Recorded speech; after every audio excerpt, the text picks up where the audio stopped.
Senga foydali bo'lgan narsalarga intilgin. Allohdan yordam so'ragin, ojiz qolmagin. Undoq qilganimda unday bo'lardi, bundoq qilganimda bunday bo'lardi demagin. Balki bu bo'lgandan keyin shu ish. Bu Allohning taqdiri, Alloh o'zini xohlaganini qildi deb qo'ygan. Bo'ldi, qalbing xotirjam. Bo'ldi, qalbing xotirjam.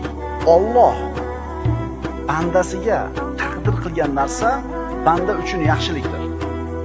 U taqdir sizni nazaringizda yaxshiga o'xshayaptimi, yomonga o'xshayaptimi farqi yo'q.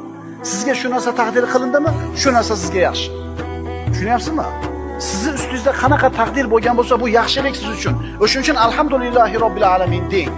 Demasangiz ham shu holat. Desangiz ham shu holat. Alloh senga taqdir qilgan narsa, birodar, albatta yaxshilik bo'ladi. Shunday bo'ldimi? Demak, shunda bitta yaxshilik bor.